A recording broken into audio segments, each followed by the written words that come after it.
Hey, board gamers, BJ from Board Game Gumbo here, back on another episode of Gumbo Live. It's episode number 147, Gumbo Live, the #1 Facebook Live talk show in Stillwater, Oklahoma. That's right. Our special guest tonight, Don Eskridge. He's the designer of the Resistance Avalon, and a bunch of other games, including one I want to talk to him about. I haven't even told him this, but I want to hear about a particular game he's designed. He also wrote a new book on gaming called Hand Games 21, New Games for Friends and Families. Stick around the show. We're going to get to that pretty soon. We're going to talk about it. Hit us up on social media. Hey, the Gumbo Overlord checking in. What's up, Perla? I hope you feel better. Sorry you can't make it tonight to chat with Dom, but make sure you get the chat crew visiting with us. Hit us up on social media tonight, on Twitter, on Facebook, at Board Game Gumbo, and we'll be looking for your questions in the chat crew. But enough blather. Let's get right to our special guest. It's Don Eskridge. Hey, man, welcome to the show. Hi, BJ. Glad to be here. Thanks for having me. Don, I'm super excited. I told you this in the green room that I've actually been kind of following your career from afar, thanks to my friends at the Dukes of Dice. Alex Goldsmith interviewed you a long time ago. Sean Ramirez, shout out to him. #1 Avalon, Resistance Avalon player in the world. I think it's self-described. But anyway, I know a little bit about you. I know a little bit about you, but the chat crew may not. So let's you're a designer. You know what the elevator pitch is. Give us the elevator pitch. Who is Don Eskridge? Who is Don Eskridge? Well, before I say that, I actually want to say to you, BJ. So you might not have known this about me, but I noticed in the details setting up for our meeting, and as you just said, you were in Stillwater, Oklahoma, and I'm actually from Oklahoma. Well, it's a joke. I'm here in Acadiana, but I always say that we're the #1 Facebook Live talk show of that region, wherever you're from. Oh, so you're making a joke. I'm doing shtick. I'm doing a bit. I get it. Okay, it was a bit. All right. You went to Oklahoma State, home of home of Les Miles, or at least I'm not sure if you went to Oklahoma State, but I know you're from Oklahoma. So okay, right. Yeah, I went to both the state schools in Oklahoma. Okay. All right. So we got that cleared up. And I only know Stillwater because Coach Les Miles, before he came to LSU, he was at Oklahoma State, down at Stillwater, Bedlam, the whole thing. So anyway, it's a bit, it's shtick. That's all I'm doing. All right. So I've been to Oklahoma many times. I've been to Broken Bow, Oklahoma many times. So okay. Nice. I would like to go back. It's been a long time. I do not. I know where Broken Arrow is. I don't know where Broken Bow is. They're right next to each other. They're on this big lake, and Broken Bow is where they have some kayaking. So just really nice place. Not far from Broken Arrow. So on the eastern side of Oklahoma and near the Ouachita Mountains. So all good stuff. Don, give us the elevator pitch. Who is Don Eskridge? Why are you on the show, man? Yeah, so my name's Don. I am a designer. I've been a designer for, I don't know, at least 12 years. When I was a young guy, I had an idea for how to make Mafia a better game by trusting people instead of, offing them. And so I worked with that, made it into a game, published it for free online, and Indie Boards and Cards asked to pick it up. I said, okay. They published it, and now it's in most places around the world. And actually, I just saw a video recently that it's in Antarctica too. So that's cool. Antarctica, like down on the wow, they're playing it down there. Yeah. So this guy did a tour of the base. I guess that's what you call it, and they've got a game room, and it was one of the games on their shelves. So I thought that was neat. I did see in an interview that you said that the difference between the Resistance and Mafia Werewolf, by the way, I played Mafia Werewolf a million times, and I played Resistance dozens of times. It used to be our Friday night game when we were, we were waiting for everybody to get there for a big group and then split up into two groups. We'd have 6 or 7 people when we played the Resistance. But you said that in Mafia, you can't trust anyone. But in the Resistance, you wanted people to be forced to kind of trust. It's one of the things I didn't like about Mafia or Werewolf. It was that thing of just pointing at people and trying to shake them or, make them not trust each other. And I never liked that. But what did you mean by that? And why was that such a breakthrough for your design? So, I mean, trusting people is something that's hard for people to do, but it's something that they want to do. In life, people can get burned easily, but they also gain great happiness from actually putting that trust and having it be rewarded. And when you're put in a safe space where you can give the trust and also be betrayed, then it just creates a lot of really exciting human moments. The funny thing about the Resistance is that it all happens in this smaller package that's been kind of gamified, right? Whereas there's a reason not to trust someone or to trust someone, because people can honestly say, well, you've seen what I've been doing. Like when you're playing Right. BSG and you're you're Starbuck and you're flying around killing all the ships. You can tell people, I'm not a Cylon. You've watched me. I've been killing all the, I've been taking out all the ships. Yeah, but you're not helping them do anything else, right? You're building that trust factor. I love that part. I saw that you had discovered werewolf on a trip to France. Is that right? Right. Yes. Yeah. When I was, I did a study abroad and I played werewolf for the first time, the Lugo de Tieslu there. And yeah, I really liked it, but I thought there are things that could be improved. So, all right, Chat Krewe, we got to find out. I'm dying to find this out. In how many different languages can you say, trust me, I'm not the werewolf? So, tu parles français, ouais? Je parlais français. So I learned French in college. I haven't spoken it about 15 years, but je suis le résistance. Yeah. And I might not be perfect, but in German, ich bin der Widerstand. That's, again, not great German pronunciation, but I lived in Germany for a while. And in Korean, 저는 레지스탕스야. Wow. Okay, we got 3 languages where he's saying, "Hey, trust me, people. Trust me, I'm not the werewolf." So that's pretty impressive. Luckily for you, we're 8:30 and 9:30 here Central and Eastern, so we're probably not picking up any of our German friends. So I don't know. I'm going to trust you. I'm going to trust your German. So, but actually, this time works out really well for me because for both of us, surprisingly, it's not usually the case because it's 11:30 a.m. for me here, and so my one baby is sleeping, one kid is in kindergarten, so I can actually do this. So that's great. Oh, that's perfect. That's great. Yeah. And Verla says very impressive. So she was very impressed. She was very impressed. Thank you, Verla. So we got at least 3 languages. That is pretty. When did you start designing? What time period was that? Was that college? So I mean, or have you been like most designers, just tinkering all your life? Just tinkering all my life. Yeah, I would say. I've said this in other podcasts, but even as early as Connect 4, I made Connect 5, and I made a circular version of Connect 4, and I was in a carpentry class, and I made a 3D circular Connect 4. So it was the circular Connect 4, but with 4 layers, four circles. Ooh. So there were a lot of ways to Connect 4, and I can't say it was the best game in the world, but it was fun to make. We had a teacher that would always bring up, she had like a whole collection of educational games. And I loved games. My earliest memories are playing card games with my grandmother. We played a game called Bataille, which I think you guys call War. We learned Bataille. I was like 3 or 4 years old. It's one of my earliest memories.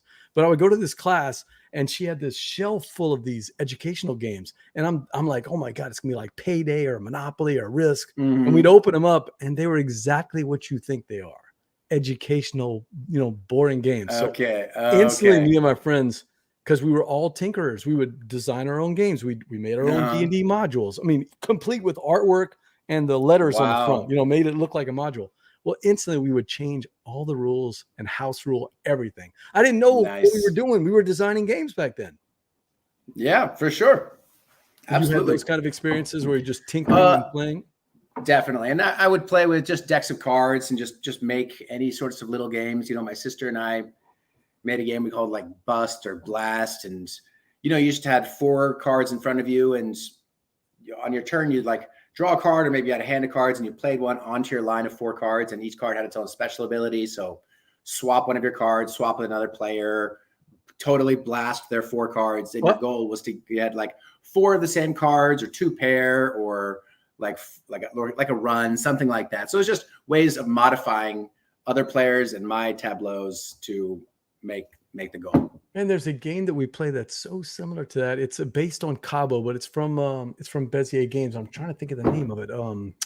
It's the one with Silver. That's the one I'm thinking of. Not exactly the same. I haven't played the Silver series, but I've heard of it. Face down, but you're still, each one of the cards has a special power. So you could have been Bezier Games had you done that way back then. Could have been. Yep. What a necessary part, of course, of designing games is getting play testing. I am I'm just a terrible playtester. I really am. I just never know what the designer is looking for or what I should say. I want to say something super intelligent or witty or something. I don't. What do you look back? Give us here in the chat crew some help. What do you? Well, I would say so. I would say your concerns are holding you back. So you just said you don't know what the designer is looking for. You don't know what to say. You want to say something super intelligent. All of these aren't necessary. Just don't worry about that and play the game. Just play because the designer is watching you, and the designer is hearing the laughter, noticing the intense gazes. If he or she is doing their job and they're taking in the experience. So that's certainly what I'm doing. And I don't need my players or the players who play my game to throw out some wicked cool idea or how to fix this. Or even feel the need to really clarify their feelings, because I will gain it just from watching them. If they have to clarify it, it's fine to clarify, but it shouldn't be something that's necessary. I don't want to say the old. It would be cool, and it's so tempting to say that, but I'm sure the designer already knows what's cool about the game, so they don't need me changing things. It'd be cool if you got rid of the dice and you just put cards in. Well, no, this is a game. I think situations like that it's about managing is not the right word, but finessing a group, because the thing is, I want people to feel free to say that. Like I try not to have rules like, please give me this or this advice. Please don't give me this advice because I know what I'm doing. I definitely don't know what I'm doing. So I want my friends to feel free to say anything they like. And we might have a limited amount of time. So I might say, okay, great, I'll think about that and kind of move on a bit quicker. So it's about how quickly and in what atmosphere you sort of move on or stick on a subject that keeps people feeling good about being a part of the process. Because your playtesters, my playtesters are my friends, and I want them to know, because I care about them, that I also care about their ideas, while still making things flow smoothly. So, there's not one magical key. I think it's just about caring about people. That's a good one to think about. You've also been a publisher, right? Yes. Well, and I guess technically I'm a publisher again with the book. You're a self-publisher. That's true. Yeah, that's true. Your book, but you've published board games before, and I had mentioned at the very top of the show, I wanted to ask you about a game, and the reason is there was a game that super intrigued me that I never got a chance to get or even to play, but based on the videos that I saw and some mentions that Tom Vassell had at the Dice Tower, Abandoned Planet looked like a blast. Where is this game? What tell me the story about Abandoned Planet. The game that I've played that kind of reminded me of it a little bit, and it's my other son's favorite game is the one where you build the rocket in 15 minutes. But anyway, I'll think about it in a second. But that's space. What is it? It's some really simple name. Space Team, I think it is. I got to think about it. Oh, it's sitting right over here. But it's a cooperative game. You're all working super fast. Yeah, not the one that I'm thinking of. Yeah, exactly. Right. You are. You're trying to build a rocket ship together, and if we put enough points into the rocket ship, we're all going to get off this planet. But almost sure it's Space Team, and it's a great game. Okay, I got to think about it. But go ahead. So Abandoned Planet. So I was, by the way, just to jump back earlier about the elevator pitch about me, because after I mentioned Resistance, we got off into another thing, but I want to say that basically after Resistance, I kept designing other games. I self-published 2 games. I designed a Stratego game, a Dune game. I've got hopefully another sort of classic card game coming out this year, and a book as well. So definitely like Resistance and Avalon are my big games, but always continuing to work on new projects. That's great. So Abandoned Planet. Abandoned Planet, yes. Great. So I was, and that's the reason I kind of like wanted to go full detail there, because at this point in my life, it was 2015, and Resistance and Avalon were quite successful. And I thought, I can do it. I can make my own company. And I did, and I just wanted to go big in some way that was just new for me. And so I thought, let's do a full board game, and I wanted to have explosive interaction. And so Abandoned Planet, a world is about to be destroyed by meteors. I thought that would be a fun theme. And I think I always liked modular terrain. So Catan back in the day, and Carcassonne, like other games like that. I wanted to have a world, especially because it's being blown apart, that you could actually sort of pull apart and flip the tiles over to make them go from natural terrain to busted up terrain. So yeah, I worked on that for, I don't know, maybe a year, 2 years. And it was my first thought where I thought, maybe I can do this on my own. And so I went through the process, and I really, other than working with one artist, Bobby Reichel, basically I designed the game, wrote the rules, created the Kickstarter, worked with the Panda Manufacturing, and did shipments. So, not having gone to school for these things, it was definitely what they say, like it's a master's degree, learning it all myself and getting it all done. So that was a cool process. I think that I wasn't so good at like marketing the game afterwards, and maybe the rules could have used an editor. That's one of the things about being your own publisher, is that nobody tells you, right, change this and this. It's all on you. But overall, it was a really good experience. I liked it. Checking in with some other game designers here. Portland Gamecraft. I'm not sure if it's Evan or Ryan, but one of them checking in. So hey, thanks for checking in. Probably Evan. Portland. Yep, Portland Gamecraft. Evan's the designer of After the Empire. I don't know if you've ever seen that one from Gray Fox Games. So yep. And he's got a bunch of other games. It is Evan. Okay, that's great to see. All right, Evan. Evan, we've got designer Don Eskridge here from the Resistance Avalon, Abandoned Planet, and a bunch of other games, including a Dune game, like you mentioned. What was that? Was that a big difference going from an IP that the something that comes out of your own brain to having to design something in a world that's already been built? How tough was that to shift gears on there? I really liked it. I hope that more IPs contact me in the future, because working with Jumbo Dise on the Stratego game was really fun. And I also really enjoyed working on the Dune game, because they're presenting, a really interesting thematic situation. And you look at that theme, you see like, what are the mechanics, what's happening, and how can I, create a game out of that mimics something closer or a bit less, either way. And that's a really interesting challenge, and I enjoyed it. So with Stratego, I was making my own version of an existing game rather than some movie property.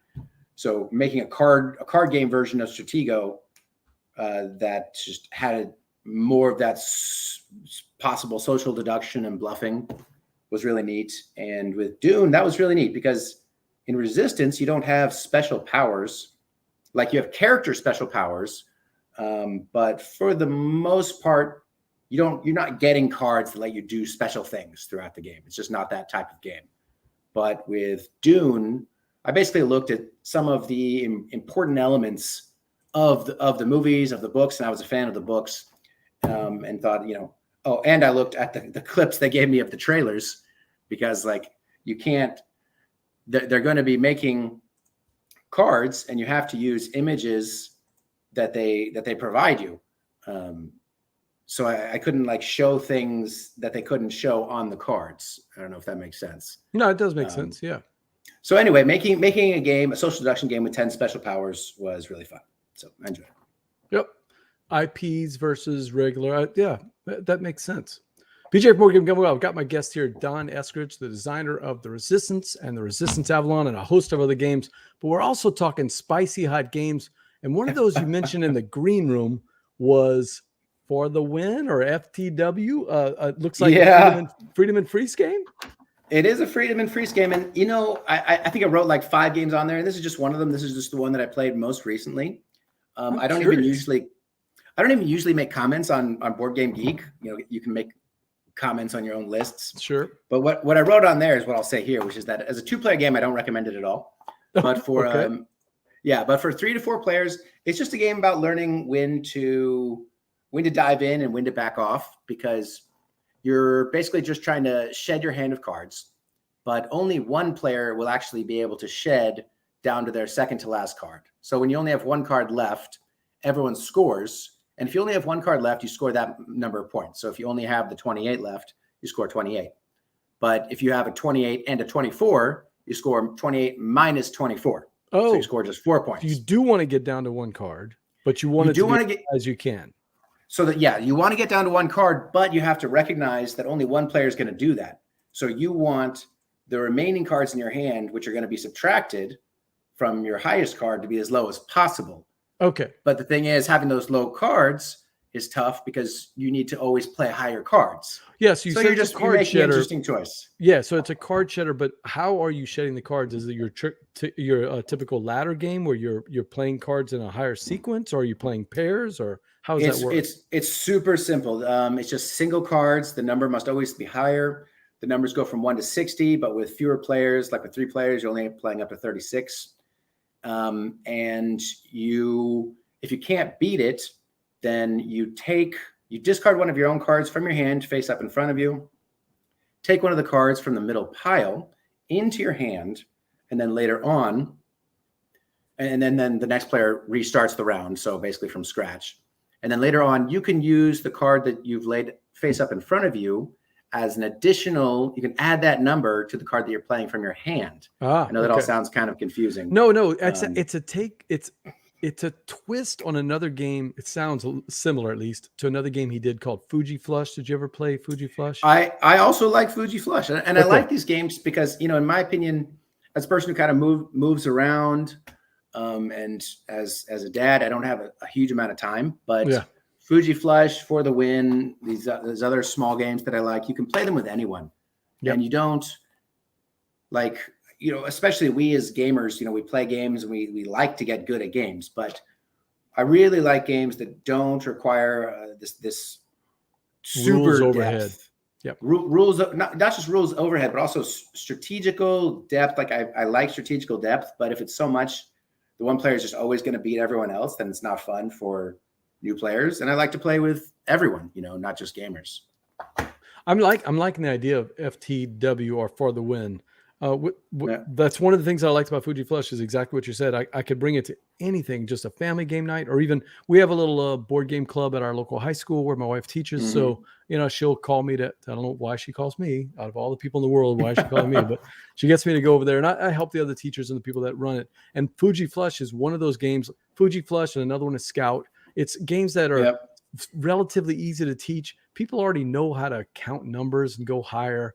They like the idea in Fuji Flush of banging on the table and being on team 3, and that's right. that team 3 thing is kind of what's reminding me in FTW, where you can play the card, even though it's still stuck in front of you, you can add to it kind of together, sort of like when people kind of gang up to try to beat one of those other cards. I know it's not the exact same thing, but I can see Freedom and Freeze's brain working. It also reminds me a little bit. He's got that series of little small box games like Fear and Flee and all these where that they all just manipulate these little cards, and you don't have to read any instructions at all. Yeah, he's got a lot of great ideas, and it's like the Fortress game, which is I think it's kind of like Fear. It's like it's one where you learn it as you go. And if flip over the first card and it tells you how to play the game. Right? Yeah, it's one of those games. I love those. So I have a particular family member that does not like learning new games at all. They don't want to sit there and go it. So, and this person will remain nameless, but I'll bring those games because I'm like, look, all we have to do is flip over one card. No one knows how to play this game. You're on equal footing here. And they love that. They love that style. They're like, okay, we can do that. Nice. So, okay. So clearly they're still willing to grok rules as you go. Absolutely. Because so that's. But that's they're not going to sit there for a 20-minute teach. There's just no. Okay. Gotcha. Try to teach them viticulture.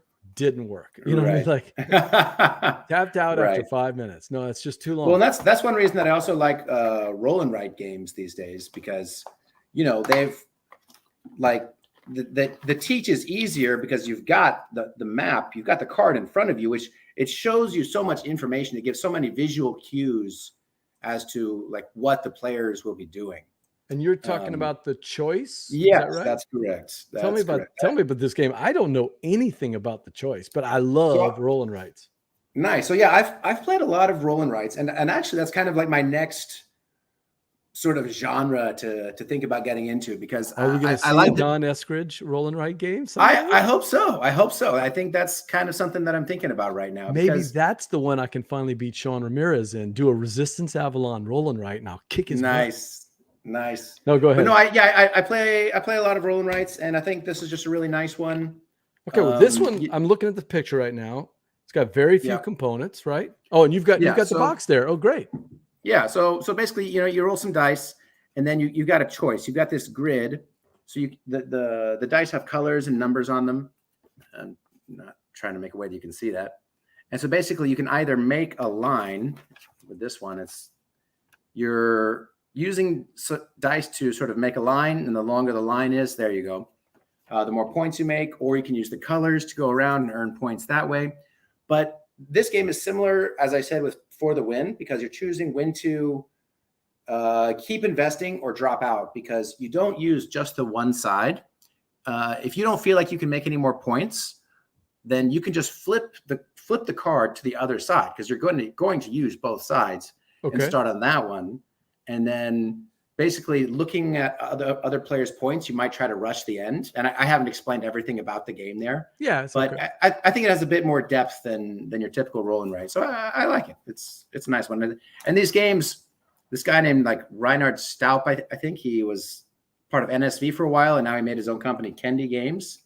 And I would love to make games for them. So let's see what happens. Kendi Games. I don't know this. Let's see if no, I don't recognize any of their games, but they're new. They're new. That's why you don't recognize them.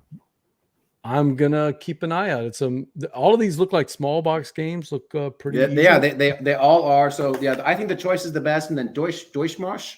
I don't know if they all have English versions. That's one nice thing about Deutschmarsch. Yeah, like march through. It's really easy gambling game, but it's fun. They're all 2023 or 2024, so it's definitely a new company. Yeah. I like that. You're giving me some good ideas here. I want to take a look at these. Deutschmarsch, The Choice. Interesting games. Yeah. Oh, there is another one. Let me see if I can get it pulled up real quick. Because there is one I wanted to talk to you about, because we both have I think we both have, or at least I'm presupposing that you enjoy this. BJ from Board Game Gumbo. I've got my guest here, Don Eskridge, designer of the Resistance and the Resistance Avalon. And I'm a little excited because we're about to talk about one of my favorite area control games. Don, I got to tell you something. I'm not an area control area majority guy. I don't like these big 2 and 3 hour games. I will play them because my sons love Game of Thrones. They love TI4. I'll play all those games, but it's just not my style. Kemet and all that. Not my style. But if you get it down to a 45-minute game or a 30 or hour game, now you're talking about speed. And the Wolves. Totally. Oh, I'm hoping you like this game. You put it on the list. I do like it. I absolutely adore the Wolves. Tell me, what do you like about the Wolves? So I've only played it twice, but I've enjoyed both my plays. So I like, despite itself, Kingdom Builder. I love Kingdom Builder. It's such a janky game, in my opinion, in terms of the theme, because there's no theme. Yeah, well, that's the thing. You've got these like towers, which lets you go to any edge of the board, but then you have to be adjacent on that edge. You've just got these various things that like let you move around and build a kingdom. But the truth of the game is that if you want to win, like people say it's all luck, but it's not true. You just need to use these janky rules and odds to help you get around the board. So anyway, it's a spatial strategy game. I'm still talking about Kingdom Builder, actually. and I liked that game. And I like the Wolves because it's also a spatial strategy game with some special abilities that you generate yourself, and that you've got the tactics of flipping over these terrain cards, which that puzzle is so fun, right? Yeah, I think I'm just like you, actually. I don't have time or the desire right now, anyway, to play Game of Thrones. I should have the desire, but I don't have the time. But this desire, put a pin in that. but just like you, this is a game that I can play with. I played this online with my sister. Played it for 45 minutes, and the theme is better than Kingdom Builder, I think, because even if it's still abstract, you're still howling, you're still doing things that are feel wolvy. You're building a den. You're dominating other wolves. Like, it's fun. I'm going to call you out on that. This is thematic. I mean, when we play the wolves, I'm not saying I feel like I'm howling. I don't mean it like that. Uh-huh. I mean, I don't feel like this is just purple pieces moving around the board like Kingdom Builder. I mean, let's face it, you're just putting purple pieces out. You really are, you're increasing your wolf speed. You're increasing the range. You're increasing their howl thing. And when we're doing those things, they look like little baby wolves that you got to protect versus the big wolves that can go out and do stuff. I mean, visually, this game is very thematic to me. In fact, by the end of every game, I feel like we've told this story about this little wolf pack that started in one corner and has been just sweeping across the board. Or maybe you're the little wolf pack that couldn't move very fast, but you were really strong and dominant. And anybody got close to you, you were converting their pieces over. So I don't know. I just get into I love the and having the scoring with like the crescent moon, the half moon, the full moon. That also adds some nice. It adds tension, because I tell people all the time when we play this game is not a 2-hour risk game. You're gonna be building up this engine, because let's face it, there's some Euro elements to it. Maybe that's why I like it so much. So you're building up this little engine, and if you don't pay attention, this game's gonna be over on the next turn. I mean, at any time, this game could be over next turn because people start flipping pieces over. I love because that'll just spiral. Yeah, people could just take a bunch of tokens on ones and put them on the score chart. Absolutely. Right? Yeah. Put a bunch of dens out, convert something else, throw something else, find some lone wolf and convert them. I mean, and not to belabor the point too much, but I will just add one little counterpoint, even though that I agree with you, this game is thematic, especially compared to Kingdom Builder, but the terrain, like choosing where you can put your wolves is based on the terrain cards, right? And you need to have 1, 2, or 3 that you can flip. So the terrain itself is thematic, but that puzzle is very abstract. It's okay. I'll give you that. Yeah. That part alone is fairly abstract, but I enjoy it. Yeah. And the rest is quite thematic. That is where it becomes a board game and you're not watching National Geographic, right? Right. It's definitely gamified, that part. I agree with you there. Yeah. But as I actually had the designer on the show a couple of months ago, and I told him, man, kudos. I don't know of any other game that has that cool little mechanic. I can't think of anything like that. Eclipse has and Arc Nova have cards that you have to play, and the strength of the card, as you go up matters. But I've never seen where you have this double-sided token and everybody's got one that is easy to get to 3. You don't need tokens. Right. One of them, and you might not even have enough. So I noticed that in one game, I didn't even think it was possible for me to dominate a certain type of wolf because I didn't have 3 or something. I could have been mistaken, though. Well, there is one way, and you got to get those special tokens. So there are 2 types of tokens you can get in the game. You can get the little wolf heads, and those are the ones that give you a bonus action. And by the way, super powerful. Taking 4 turns before the next person takes a turn, super powerful. Yeah. That's the way to win. Yeah. But the other way to win is to get those little bonus tokens, because the bonus tokens, somebody that's got 2 of those bonus tokens, everybody on the board is completely scared of that person. There's no safe space on the board. All they got to do is flip 1 card, and they can eat somebody that's sitting out there. Right. So, hey, while we have you here, would you mind helping me out with the wolves? Sure. What I've got for you, let me see if I can pull it up. Thanks to our friends at Panasaurus Games, we actually broadcast. We streamed this game last week, and all we asked is that people come up with wolf names while we played the game or posted them on YouTube. And I narrowed it down to 20 selections, and you're going to help me pick a winner. And Panasaurus Games is going to send a copy of the wolves to that person. Nice. Okay. Yeah. So we're going to do that right now. We'll throw it out. Am I like going to choose a name or what? So because this is a board game show, we always have to gamify this. So okay, let's gamify it. My thought is either roll a d20 or just pick 2 numbers, and then I've got the list here. I'll give you the 2 numbers that we have with the names, and then I'm going to ask you to pick the name that you like. I won't tell you who they are. They've just everybody's come up with some names, and then I'll give you the 2 because I don't want to show any favoritisms. There are some names that I like better than others. So we'll randomly pick those 2 names, and then you'll pick the best one of the 2 names. How's that sound? Okay. Yep, All that right. sounds good to me. How do you want to do this? You want to just pick a number? So well, I tell you what. So I've got this the for the win game right here, and you got 20 cards. It has 60 cards in it, but it definitely has 1 through 20. Perfect. So I'm gonna shuffle these up, and I'm gonna flip cards until a 1. I'm trying to remember if Evan entered this one. I don't know if he did. He didn't make the top 20. So by the way, there are these so no one thinks I'm cheating here. There are these extra cards, but these are all above 20. Oh, okay, good. Yeah. So no worries. And if a number above 20 comes up, we'll just throw it. Yeah, I'm just gonna ignore it. So all right, shuffle it up and let's see our first 5. All right, 5. Okay. Interesting. And 5. That's the number, right? Yep. Mm-hmm. So the number 5 was from Doug Daniel 93, and his choice was Doug the Wolf.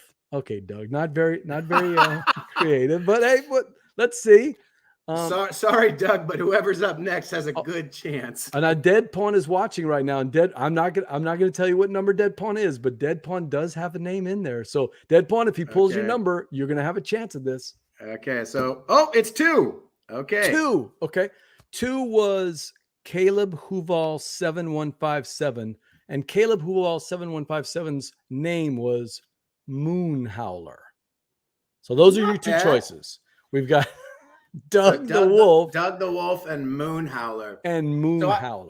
So I think there's probably something even more creative than Moon Howler, but I like it still. Moon Howler, congratulations, you win. Moon Howler is the winner of our Pandasaurus game giveaway of the Wolves. So I'll get in touch with them looks like they did it on YouTube. I'll get in touch with them on YouTube. And we'll get them a copy of that sent out. Let me give you some of the other names, including give you some other names. Please. Dead Pawn said Kane Lucas. Okay, yeah. That's fun. You're going to see some that have. I excluded this one, by the way. There was actually 21 on the list, but I excluded this one because it was the name father, Steve O'Rourke, who's part of the show. Steve, you can't win, so I didn't put him in. But he did have some good names. He had Fenris Bueller. Okay. Nice. Wolfgang Puck. Okay. Justin Timberwolf. That's funny. Okay. And Billy Howladay. That's why he's the name father, because he's just good at coming up with names. We did have some others though. There was a lot of Fenrir's. So I was hoping that you didn't roll Fenrir twice, because then it would have been tough for you. Gotcha. Tough for you to do. Was that Lucas? So say that first one, Lucas Kane. Is that based on a famous name that I'm not picking up immediately? I'm not Dead Pawn. If you know, maybe explain, because I don't remember. I'm sure because just told us last time, but I don't remember. Just as a name, it sounds kind of fun. It sounds like someone from the Harry Potter world or something. Lucas. I'm thinking lupus, because isn't that? Lupus has something to do with wolves, right? Yeah, Lupin. Yeah. Remember that great French film, the one about the wolves, Brotherhood of the Wolf. La Loupe de Frère de Loupe. Oh, anyway. Didn't see that one. Great little movie there. And then there was one other one I wanted to no, I think that's it. Yeah, that looks like that's all of the cool names. Okay. Well, Fluffy. Nice. That was the other one. Fluffy. I don't know. There was just something about Fluffy. I mean, based on what I've heard so far, Moon Howler sounds pretty good. I was right. Canis Lupus. Kane Lucas. Okay. Nice. Okay. Dead Pawn, not a winner, but in our hearts. You know what? Get in touch with me. Send me a message with your address, and I've got something I can send you. I'll send you something out of the prize closet, because you know what? It's a pretty cool name. Kane Lucas is not bad at all. So I will do that. All right. So let me just switch gears here for a second, if you don't mind. I'd like to pull up something. All right.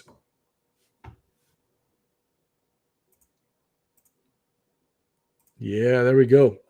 Hey, board gamers, BJ from Board Game Gumbo here. I've got my guest, Don Eskridge, the designer of the Resistance Avalon, Abandoned Planet, lots of other games. But that's not what we're here tonight, Don. We want to talk about a book. You've been a board game publisher, and now you're a book publisher. What's your book? That's the standard question for any author. What's your book about? What's my book about? It's about games, and not just games, but hand games. So yeah, I thought Hand Games 21 is the game. Games for friends, family, really yeah, anywhere, anytime. You could have called it anywhere, anytime games, right? that would have worked too. And actually, I didn't even add the subtitle until very late in the game, and you can see the subtitle isn't even on the cover. So when I was getting ready to do the publishing, I looked up all sorts of like hints and tips, and I found that having a subtitle is a good idea. So I was like, okay, let's do that. So actually, on the inside cover, you'll see that it does say new hand games for friends and families. And so anyway, yeah, it's just a book for people to experience hand games. Yeah, there it is. There it is. Let's see if I can pull it up. Yep. Basically, I spent 2 or 3 years working on this. This was sort of my pandemic game. Everyone had their pandemic project, right? Sure. And before, why do sourdough bread? Write a book instead, right? Right. But sourdough bread's also great. It's great. I think I had the idea, but for like some of these games before I started working on the book, but definitely sort of during that time, I just felt inspired to do something, and got these games together. And I thought, I was just surprised because in the process of making them, I researched online to just find more hand games, and there just weren't nearly as many as I thought there could be, there should be. And I'm sure that I missed a ton. I'm sure that there are umpteen hand games around the world, but I don't know them. Are you going to start handgamegeek.com, the world's largest board game? I mean, a hand game repository? Hey, that would be cool. I think there are things like that. I don't think that they're super widely known. But yeah, who knows? Because I think that hand games are really cool. I think that rules themselves are some of the biggest barriers to people playing games, and components, costs. So it's the easiest way for anyone to play games is hand games, other than just word games. Sure, I guess everybody knows rock, paper, scissors, right? Right. So the elevator pitch for this book, when I'm leaving the office, I'm telling my paralegal, hey, I'm going to do the show tonight. I've got this interesting guest. He wrote a book about hand games, and she gave me the eye. And I'm like, like rock, paper, scissors, right? Everybody knows that. And she's like, yeah.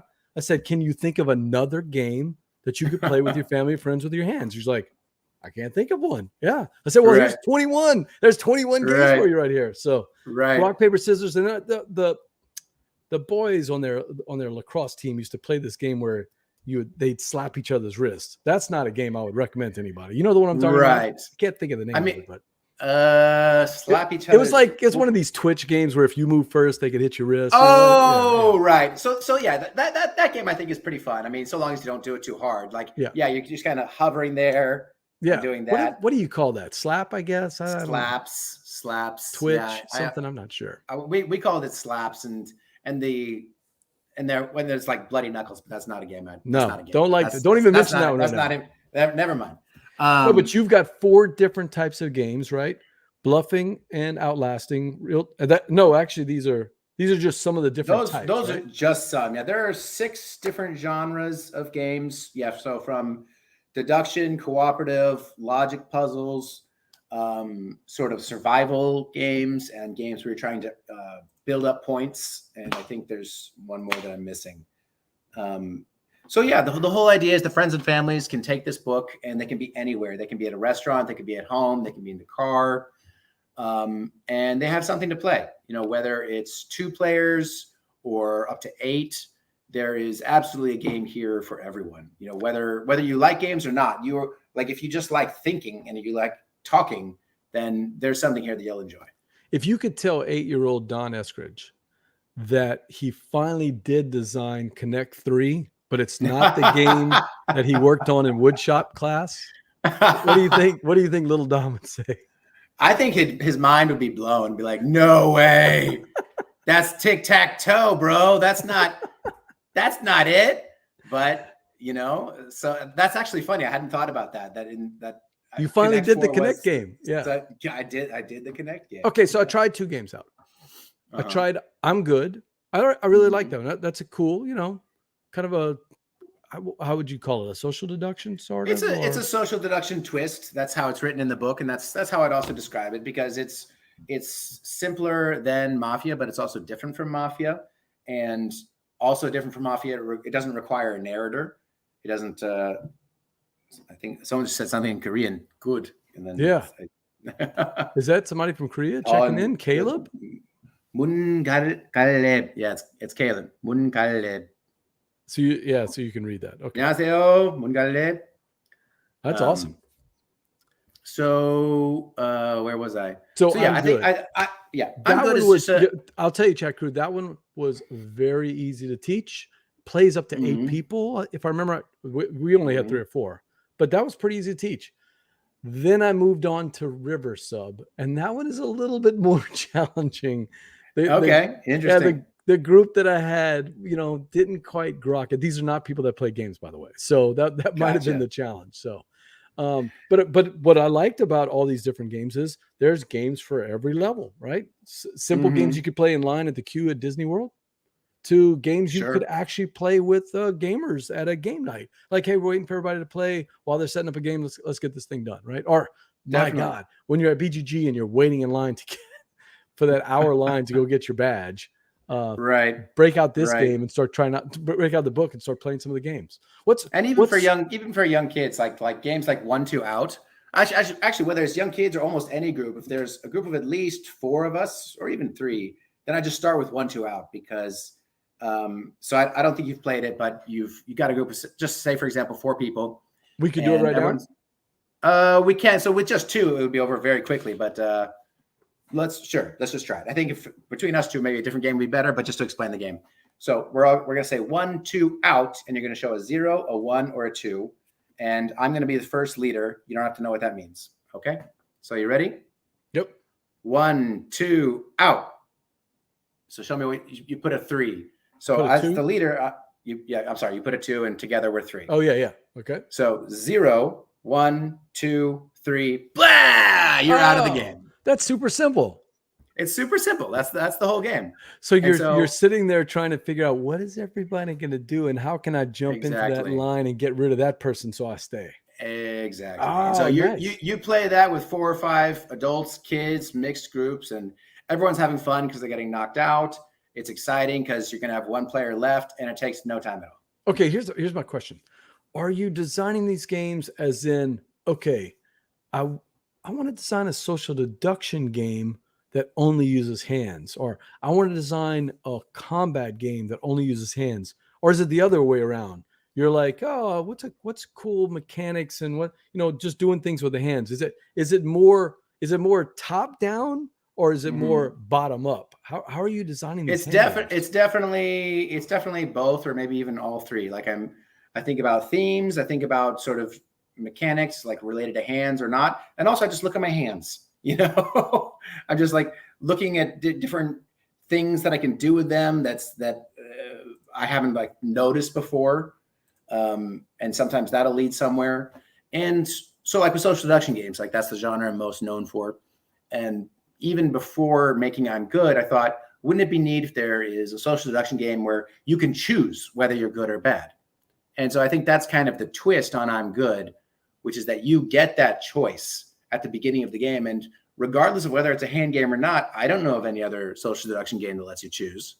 And I think that's really interesting because it creates a really neat meta. Because if you're a player who's always choosing to be bad, then when you're playing future games, people are just going to kill you immediately.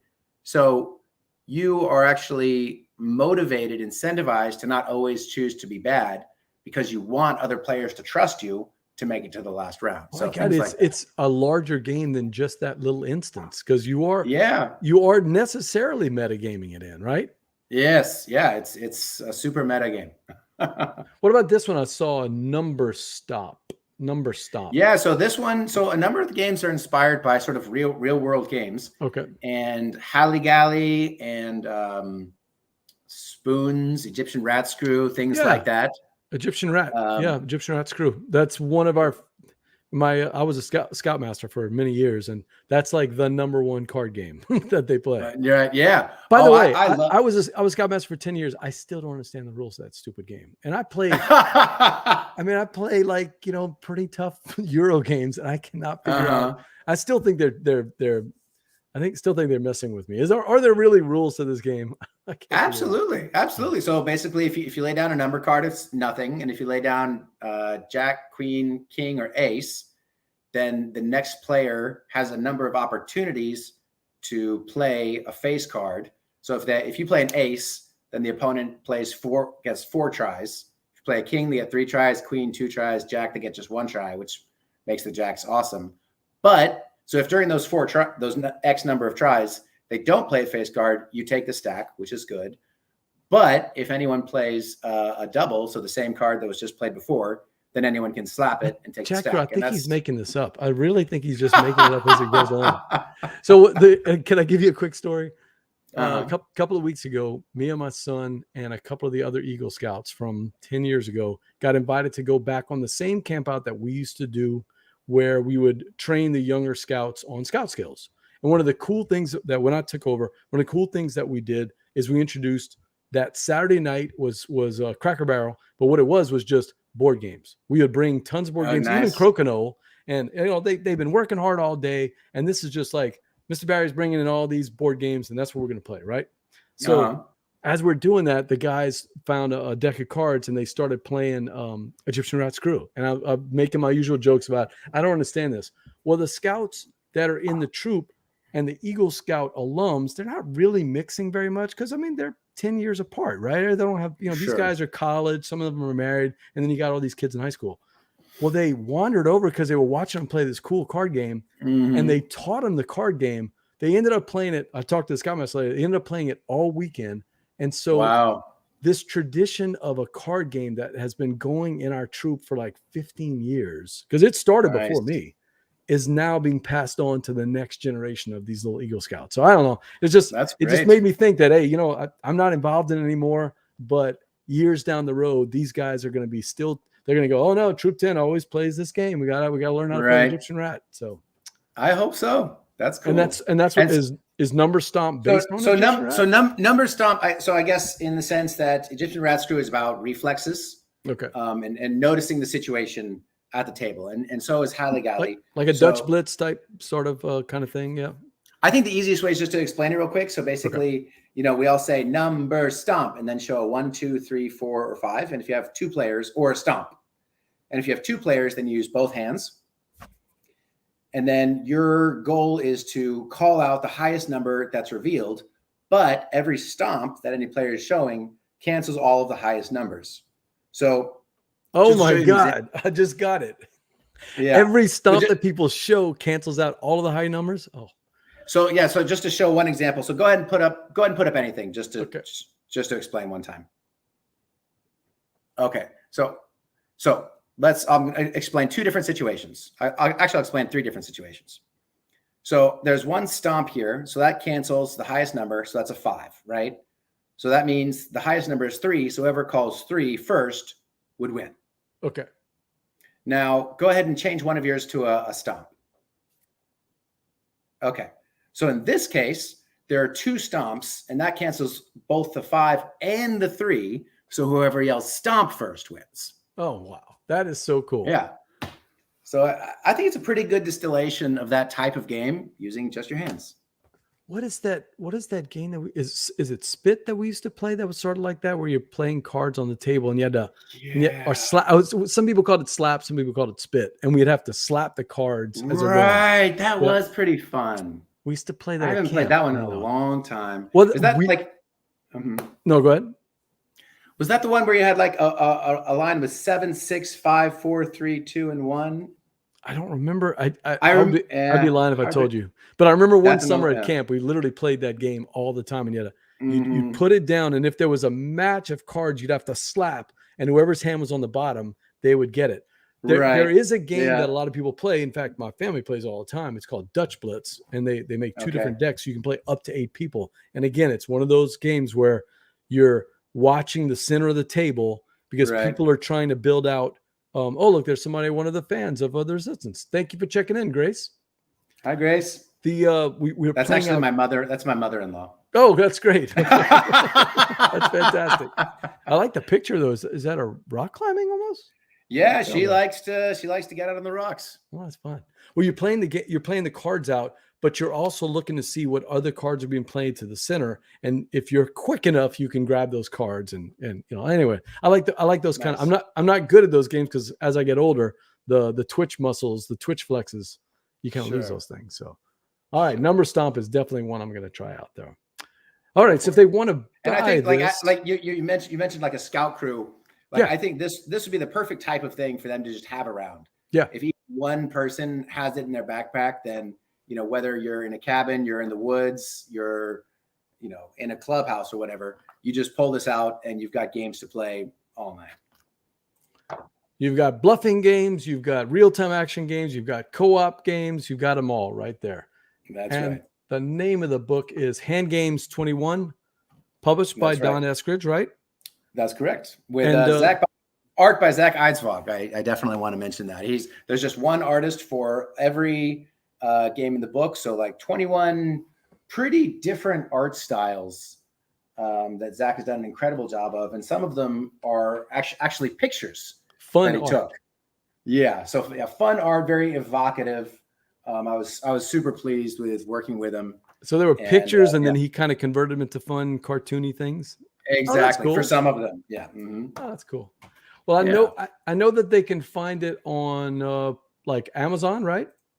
Yeah. So the easiest way is just to go to handgames21.com because there's a big link straight on the front page, and that'll lead you to the Amazon site. And I'm now that sort of reviews and things are starting to come up, I'm going to add more links to videos like this one and other people who have reviewed the book so they can kind of check out more information about it. I'm going to cut up this video just into this section too, so you can just post that up for you. And I posted it into the comments over there on Facebook and YouTube and in Twitch. It is Hand Games 21.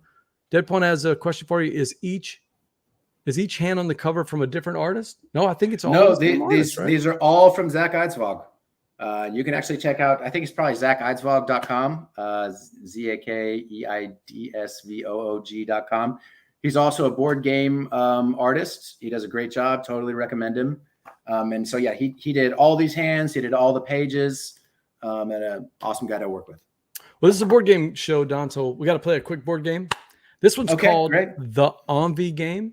And Chat Krewe wants to help me out. We're going to just quickly do some questions about a game. And I'm stumbling here because normally it's Steve, the name father, that's talking about how the game is played, and I'm usually typing away. So, but I'll play the game a million times. Basically, the Envy game is a game that you have a jonesing or a hankering to do. It's a little Cajun word that means you really, really want to do something. So it's a game that could be in your past or something in the future, a game you own or a game you don't even own yet. But whatever game, if we stop the show right now, what game do you have the envy? Don't tell us. We're going to try to guess. You feel like you have the rules to the game? So yeah, so this means just with, and I have I have people with me who want to play the game. Yep, you have the perfect crew to play the game. We don't even need to know who the perfect crew is. It's just you've got the perfect group, the perfect play count, the perfect setting. If you could play that game right now, so it doesn't have to be your all-time favorite game. Like Concordia is my favorite game of all time. Doesn't necessarily mean I want to play that game right now. There's hotness or maybe some old game I want to play. So I've got a game.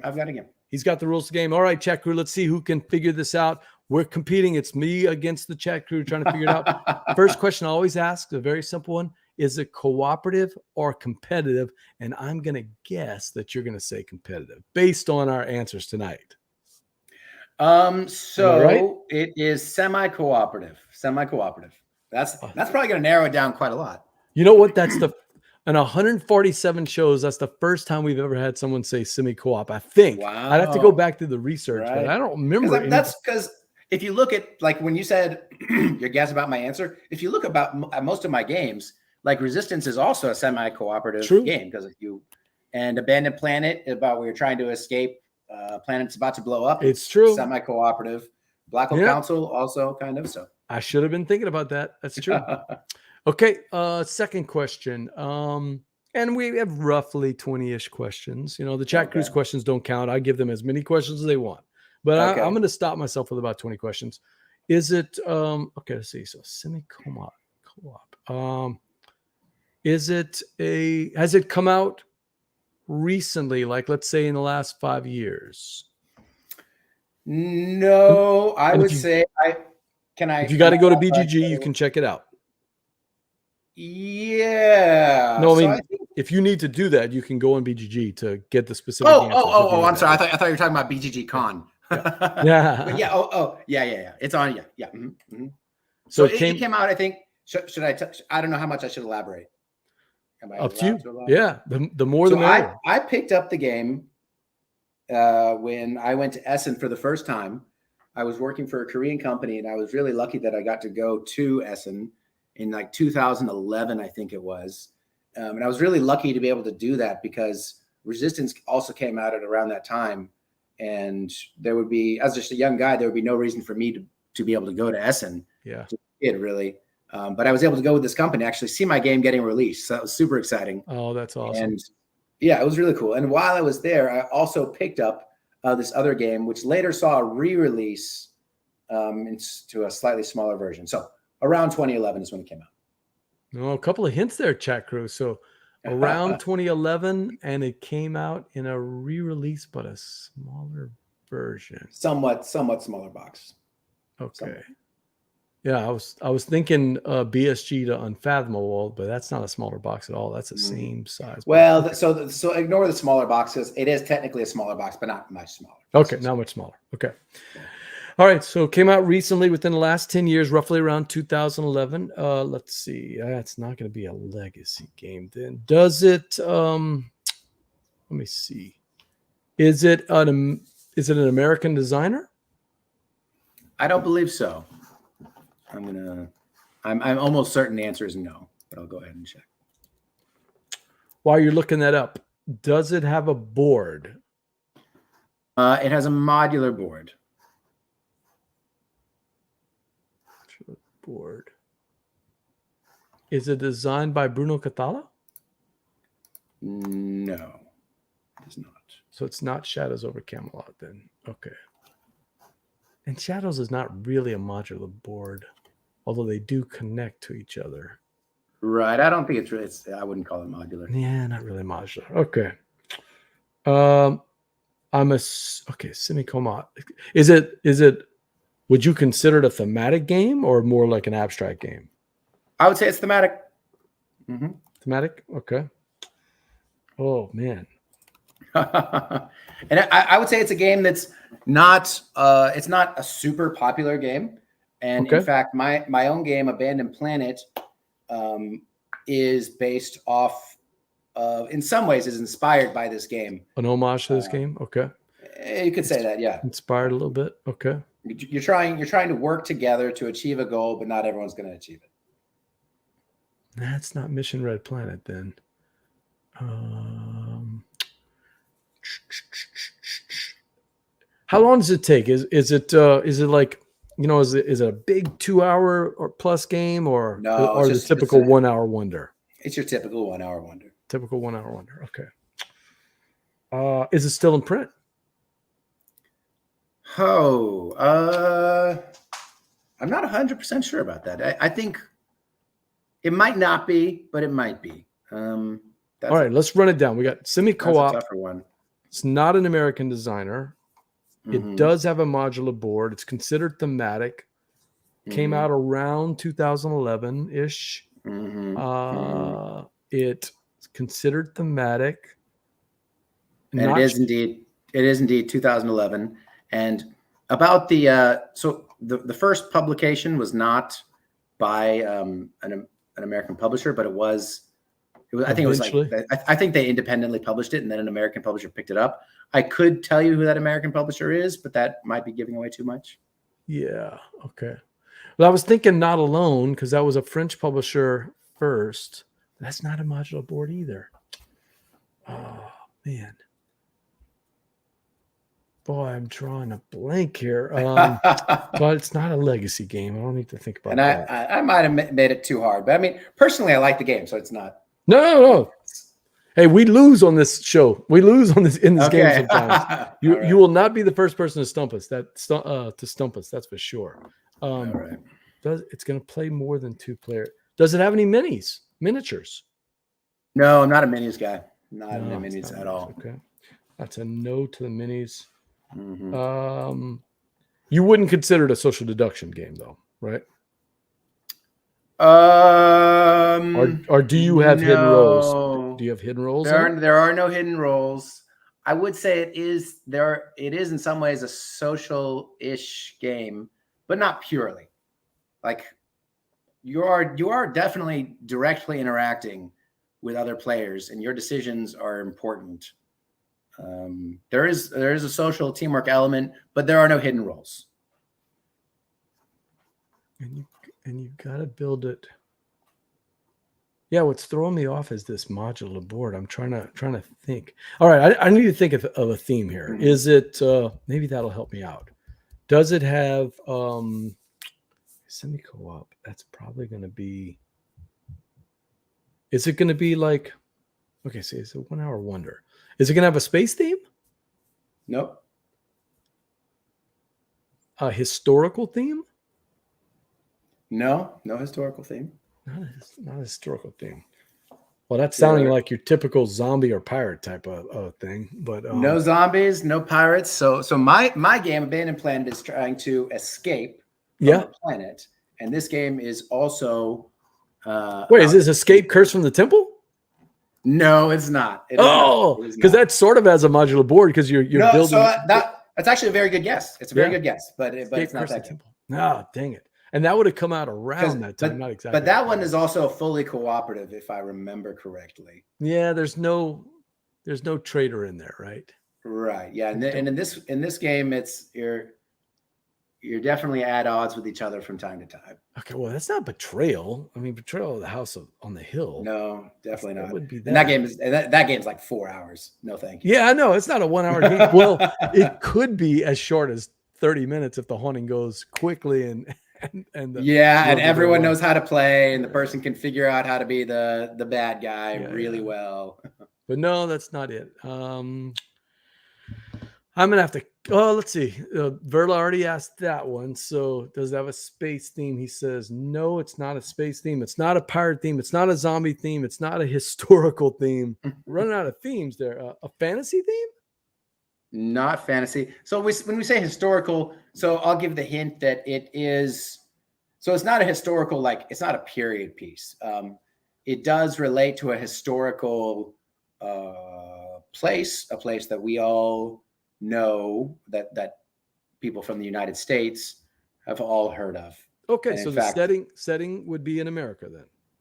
That is correct, and has even been featured in a major blockbuster movie from more than 10 years ago, but that probably all of your viewers would have at least heard of. Oh my God, this is killing me now. Because such a good hit, and I should be getting it done. Where is Steve? I need him. Where's Steve and Jay? Okay, so that Verla, we got a good hint here. It's set in America, a big blockbuster movie that has come out. Has the movie come out recently? No, the movie is more than 10 years old. She says Robinson Crusoe. No, it's not Robinson Crusoe, and this is much more action. Is the board game based on the movie? No, it is not. It is not. They just share this location which you're trying to escape from. Yeah. And you've had some at that time, and in some ways still pretty big name actors in a blockbuster that is also about both getting into and escaping from this location. So like Escape from New York? So it's not. No, it's not. So the word escape doesn't actually even feature in it, but it is clearly about that. Oh, I have a feeling I'm going to know this whenever you say it. Oh, Verla, I have to call this one.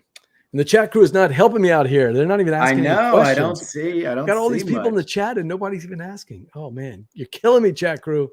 Normally they're throwing out a million questions. Wild West theme? Not a Wild West theme. So I can go.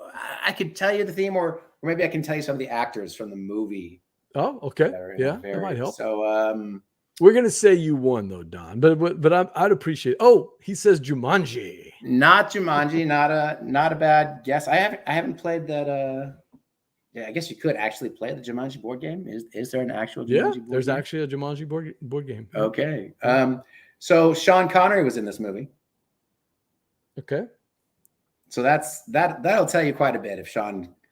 He was in the not the Untouchables. Yeah, that's set in America. I don't think he was in the Untouchables. Sean Connery, the one with Kevin Costner, where he's the. Oh, I'm sorry. I was thinking of the Expendables. I was like, no way he was in the Expendables. He could have been.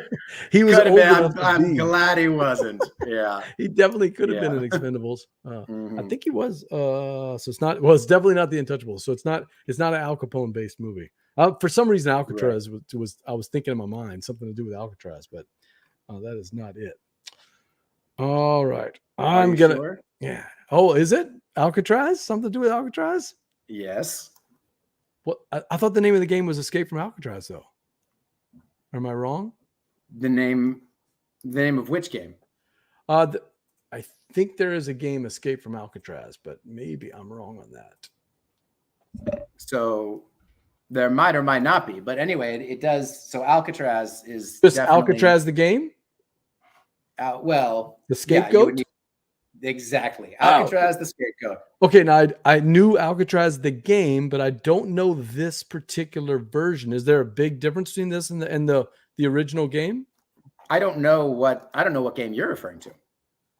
I think there was a game from way back when called Alcatraz, but now this is very unlikely to be that. So this is a modular board, and you are prisoners trying to escape from Alcatraz, and you're basically picking up sort of plans to the escape from like A, B, C, D, E, and F.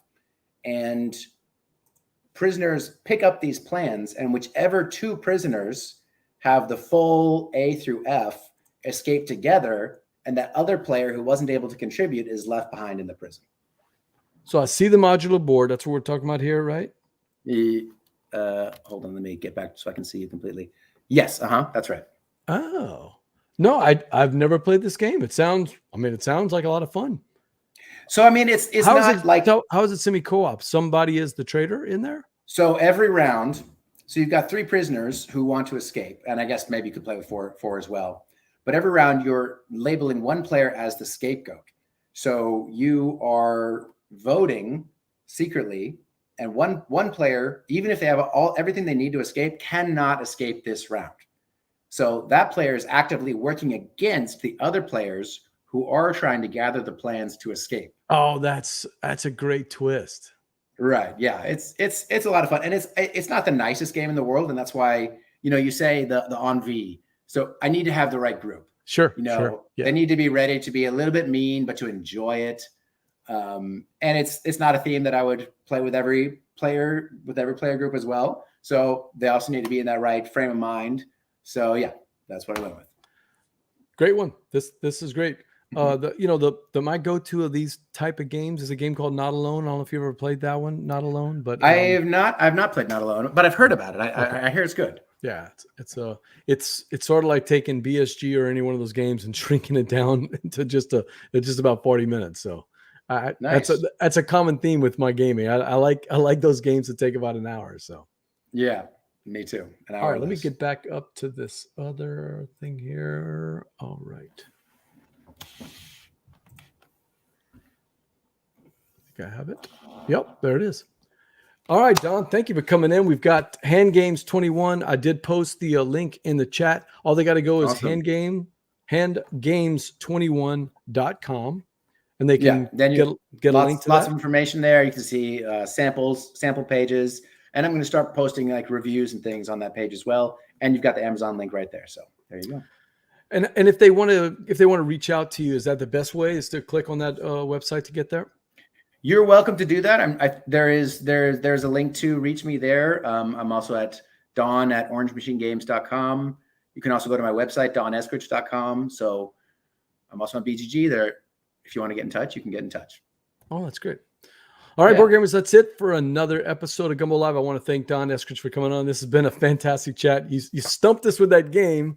I mean, I could have chosen something easier, but you know, I thought, hey, this is the game I'd like to play. So it's the Envie, and actually it sounds like a fun game. It's one I'd like to try. I'm gonna see if I can find out. You know, that's the best thing about going to BGG Con or Dice Tower Con or any of those. You can usually find games like that in the library where we can check those out.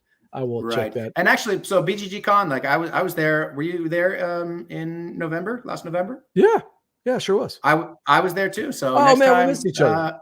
Yeah, we'll have to meet up. Do you go every November? So I did, definitely. I think I went for almost like 7 years straight. And then when I moved to Germany and obviously pandemic stuff, I missed a few years. So yeah, me too. Yeah, I was really glad in this last November to go for the first time in, I guess, 3 or 4 years. And depending how it works out, if I can, I'll go next November. Oh, definitely hook us up. We're nice. Verla is part of the crew that comes in. She comes in from Portland, from Oregon out there, and there's a whole crew of us in this little corner of the big room. And we just kind of take over that corner, and it's game groups from Iowa to Austin to East Coast, West Coast. Our friend Grant Lyon, the comic, comes in, and it's just a nice. Oh, I love Grant. So I saw him just for the first time. Oh, did you? You got to see it at this one, and he is so funny, and he made me felt so seen. You know, he was making these jokes about board gamers. I was like, yes, exactly. Yes. I told some of my friends this. He's got an hour set, and about 40 minutes of it is specific to board games, and everybody in the room is laughing because we all know exactly where he's going. And then because he's a professional, he comes out with this little twist. He tells the jokes that we all tell amongst ourselves, but then he does it in a professional manner with that little twist to make it even funnier. Oh, anybody that hasn't seen his set, make sure you see his board game set. So yeah, man, hopefully you can make it to BGG Cons. We're gonna I think BGG Con, like the events they do aren't always like my style. And so when I heard they'd have a comedy show, I was like, I don't know. But somehow I ended up and I was like, this is great. Like this is the first like BGG like branded event. And I was like, hey, this is really good. So I'll go back. I didn't catch it this year. I caught it last year. So it's 2 BGG. And by the way, about mentioning about being in the big room, I'm sure you've actually seen me before, because when I'm not in games, I'll just like sort of silently stalk around, just looking at what people are playing. So I'm sure I've walked past your table multiple times. But I used to demo for people too. I used to demo for companies like Cosmos, Stronghold. So I mean, you never know. Gray Fox Games. I did that for many years. So you never know. I may have taught a game to you at either Gen Con or BGG or Dice Tower or something like that. One of those conventions. So because I worked BGG Con for many, many years. Now, because Verla and Grant and the Austin crew and the Texas crew, there's our friends Patrick and Cindy Newman. We've got such a good group of gamers that BGG is almost like an extended summer camp now. We can't wait to see each other. We play games. We know each other. So, and every year we bring in more people into this little game group. So Don, we'd love to have you. If you like games, you come to BGG Con and I will hook you up with nonstop gaming. In fact, I tap out at 10 or 11 o'clock. I'm like, okay, that's it.